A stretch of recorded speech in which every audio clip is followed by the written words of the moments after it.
Thanks Anji. Shri Anjaneyam. ఏంట్రా అంజీ 3 రోజుల నుంచి కనపడటం లేదేంటి?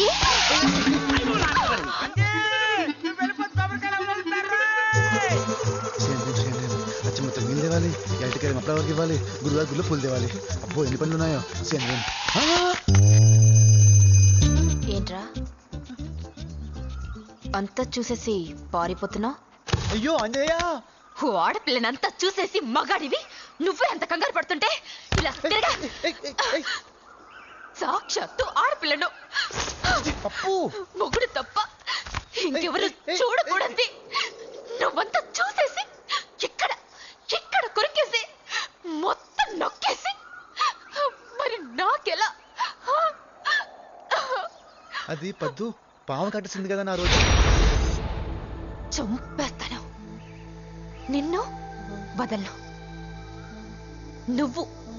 నువ్వే నా మెడలో తాళి కట్టేది. అంతే స్వామి. ఏంట్రా తాళి కట్టలేదనుకో తోలు తీస్తా.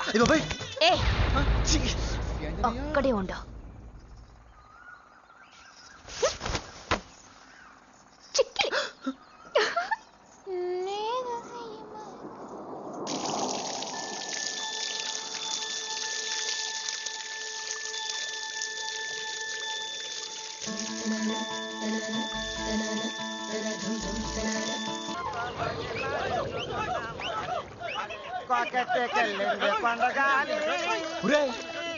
ఆంజనేయం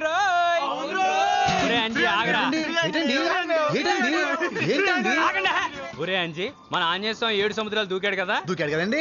దూకలేదా? సముద్రమే దూకలేదు, దూకలేడా? చెరువే దాటలేడు. తప్పండి, పాపండి, కలిపోతాయండి కదండి కదా. మన ఆంజనేయ స్వామి 7 సముద్రాలు దూకాడని ఎదవనా కొడుకులు నమ్మాలంటే నువ్వు ఆంజనేయ స్వామి భక్తుడు కనుక ఆ కాలువ దూకాలి. కాలువ అండి? కాలువ అంటారా? నువ్వు ఈ కాలువ దూకే చాలరా. దూకరా చూద్దాం. దూకరా, పర్లేదు దూకు. మన బాస్ ఆంజనేయ స్వామి పరువు నీ చేతుల్లో ఉంది. ఏం చేస్తావు నీ ఇష్టం.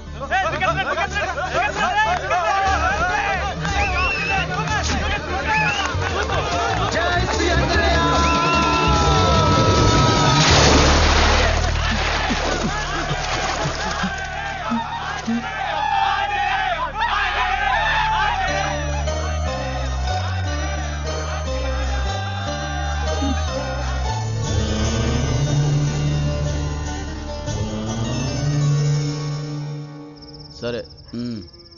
సరే సీతమ్మ తల్లి డ్యామ్ గురించి ఆ ఎమ్మెల్యేకి నువ్విచ్చిన స్ట్రోక్ సరిపోలేదు బ్రహ్మం. చాలా సైలెంట్గా మనకి తెలియకుండా కోర్టులో ఫైల్స్ కదుపుతున్నట్ట. హైదరాబాద్ నుంచి ఫోను. కొడుకు ఏంటి వేసేది? చేసిన దరిద్రాలు చాలవా?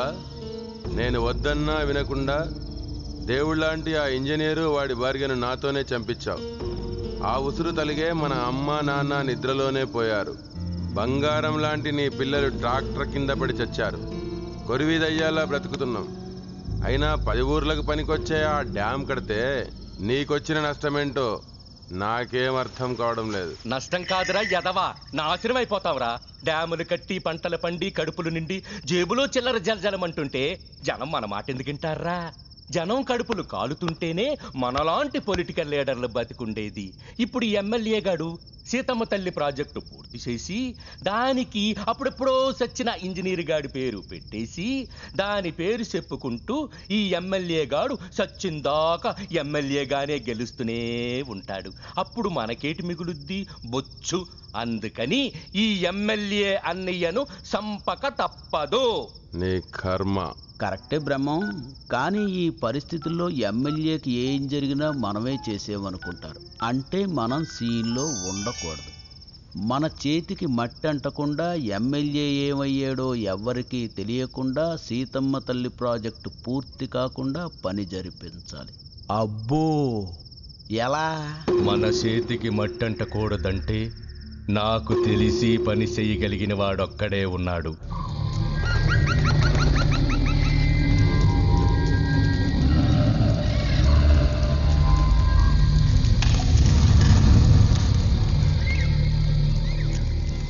స్వామి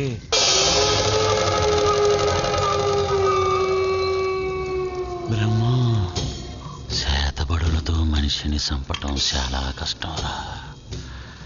పిశాచకాలు సులువుగా మాట వినవురా. వికటిస్తే మన ప్రాణాలకే ముప్పురా బ్రహ్మం. అలా అనకండి స్వామి. ఎలాగైనా సరే ఆ ఎమ్మెల్యే బతుకుండకూడదు. డ్యామ్ జోలికి ఎవ్వడూ రాకూడదు. ఎంత ఖర్చైనా పర్వాలేదు. తప్పదా? ఎంత ఖర్చైనా. కత్తి పట్టినోడు కత్తితోనే పోతాడు. మంత్రాన్ని నమ్మినోడు మహమ్మారి నోట్లో పడతాడు. చరిత్ర చెప్పిందనయ్య. వచ్చి వచ్చి పెడతారా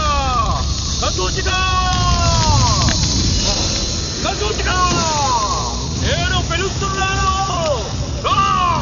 నేను పిలుస్తున్నాను.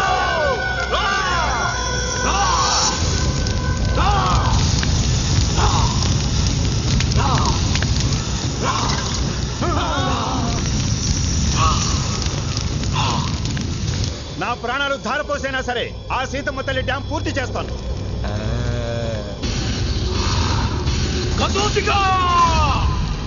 ఇదే నీ తప్పను. స్వీకరించు, ఆరగించు.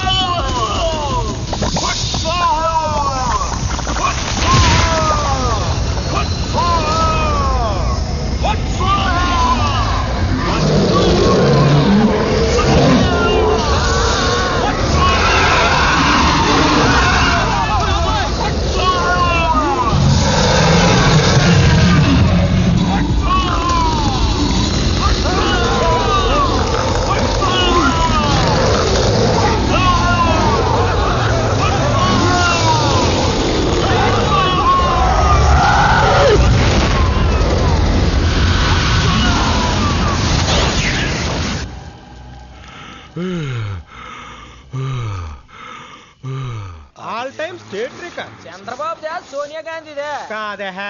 ఆంధ్ర అసెంబ్లీ సమావేశాలకి 294 మంది ఎమ్మెల్యేల్లో 293 మంది హాజరయ్యారంట. కలికాలం.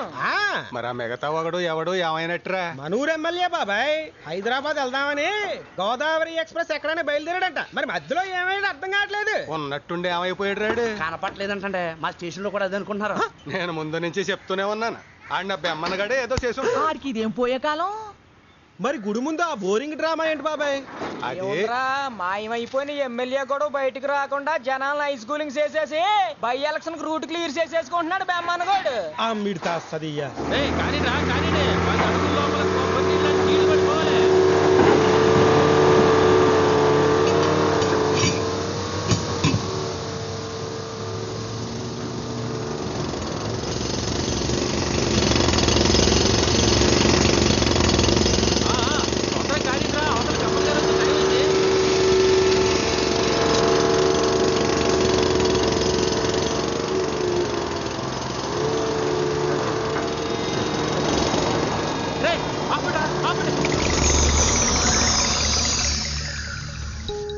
బోరేయిస్తుంటే నల్లటి పౌడర్ బయటపడిందని కాంట్రాక్టర్ చెప్తే అనుమానం వచ్చి టెస్ట్ చేయించా.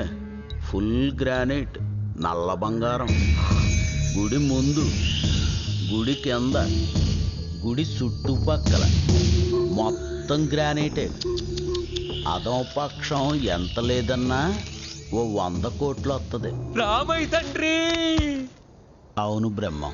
కష్టపడి జనం దగ్గర దొబ్బేసిన 5 కోట్లు ఎలక్షన్లో మళ్ళీ ఆ జనమే మింగేసి ఓట్లేలేదని దయతలచి ఇంత ఇస్తున్నావా తండ్రి? రాములోరి గుడి కింది సొమ్ము రాములోరిదవుద్ది గాని మనదెందుకు అవుద్ది? 5లేరా? ఇదిగో లాయరన్నయ్య, జనం గొడవ పెట్టకుండా దాన్ని తవ్వించేసే మార్గం చెప్పు. రాములోరి గుడి జోలికి వెళ్తున్నాడు. వీడికి ఏదో పోయే కాలం వచ్చింది. చెప్పన్నయ్యా. గుడికి వాస్తు దోషం ఉంది. అందుకే రాములోరి గుడి ఉన్న ఊళ్ళో మెట్లు కడగడానికి కూడా నీళ్లు లేవని ప్రచారం చెయ్యాలి. అప్పుడు మార్పుల పేరుతో గుడిని తవ్వేసినా లేకపోతే ఏకంగా పీకేసినా చెల్లిపోద్ది. కాకపోతే రాములోరికి పాలరాతి గుడి కట్టిస్తామని చెప్పాలి. అవసరమైతే కట్టించాలి. మనకొచ్చే దాంతో పోలిస్తే ఆ ఖర్చు నథింగ్. ఎలాగైనా గుడి అక్కడ ఉండటానికి వీల్లేదని ఆ జనం చేతే చెప్పించాలి. అంటే పవిత్రమైన దేవాలయం ముందు పరమ చండాలం జరగాలి.